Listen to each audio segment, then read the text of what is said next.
Hey there riders, Moto Journo Kris here, and I thought I'd have a quick talk about Honda's CB300R, which for 2022 is receiving a few choice upgrades, which should make the motorcycle even more attractive to new riders.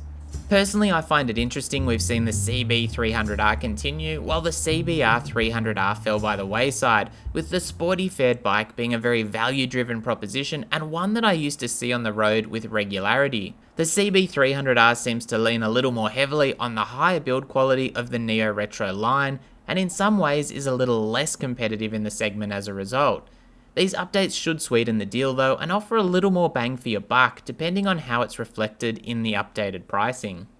The big point of note is the new 41mm Showa SFF BP or separate function big piston USD fork system, matching the system seen on the largest CB650R, alongside the addition of a slipper clutch and Euro 5 compliance for the 286cc single cylinder. Hopefully that fork upgrade will represent a significant improvement, however it's worth noting the bike was already running a set of 41mm USD forks to start with, so in some ways it could almost be considered a tweak. The inclusion of the slipper clutch is a nice move of course, as more of a quality of life feature, while the Euro 5 engine has only lost the tiniest amount of power compared to when the bike was first introduced a number of years ago, now producing 22.9 kilowatts at 9,000 RPM, down 0.2 kilowatts, while torque remains the same at 27.5 Newton meters and peaks at 7,750 RPM, with both peak figures reached a little higher. Working in the CB300R's favour is the wet weight of just 144 kilos, which is impressive, while a 4-piston radial mount front caliper is fitted to the single 298mm floating rotor. IMU controlled ABS is also standard fitment alongside an LCD display, full LED lighting and steel handlebar. The tubular steel diamond style frame remains alongside the steel plate swing arm, while the rake and trail have been slightly tweaked in the new model to 24.7 degrees and 93mm respectively. Retained is the rear monoshock, which offers 5-stop preload adjustment in a fairly run-of-the-mill level of adjustability. Some ground clearance has also been lost, now down to 151mm. Wheels are of course 17-inch units with a 110x70 front and a 150x60 rear, and that is running radial tyres.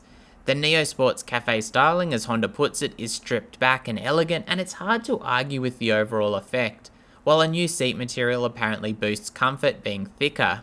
The fuel tank holds 10 litres meanwhile, with 300 kilometres just barely possible if we can believe the claimed consumption figures.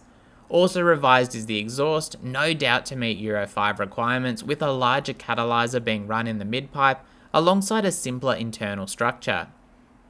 Overall, there's no doubt that Honda's CB300R is an ideal beginner machine, or a great option for the more experienced rider who isn't after extreme performance. In fact, I'd say when I tested the older CBR300R years ago, it was one of the most inviting beginner machines available.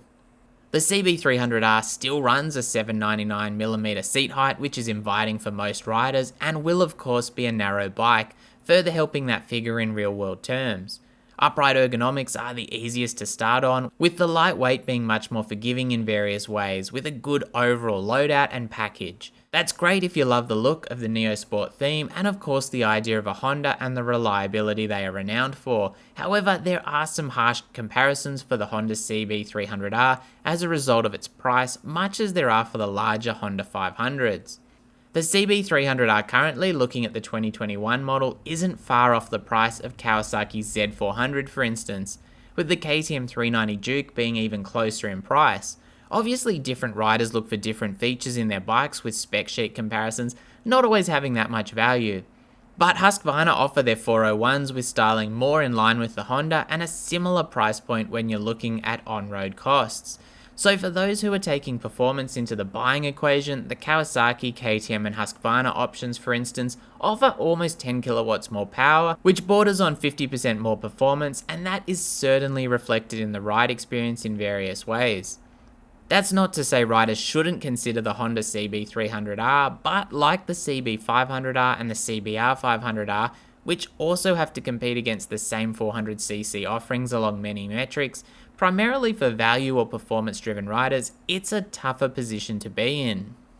To put that into context, where I am in Sydney, Australia, the current 2021 CB300R is priced at $7,740 right away. Based on my postcode, the 2021 Kawasaki Z400 is $8,161 and the KTM 390 Duke is $7,885, or about $145 more than the Honda. Husqvarna's 401s seem to sit at a very similar point to the KTM, give or take about $10. Compare that to the heyday of the Honda CBR300R, and it was priced to take the legs out from under the Ninja 300 at the time, and while there was still the performance difference, it was well placed to do that regardless. Anyway, we'll have to wait and see regarding pricing and of course availability outside of Europe, but let me know what you think of the updates to Honda's CB300R and its position in the market in general. As always, stay safe out there and thanks for watching.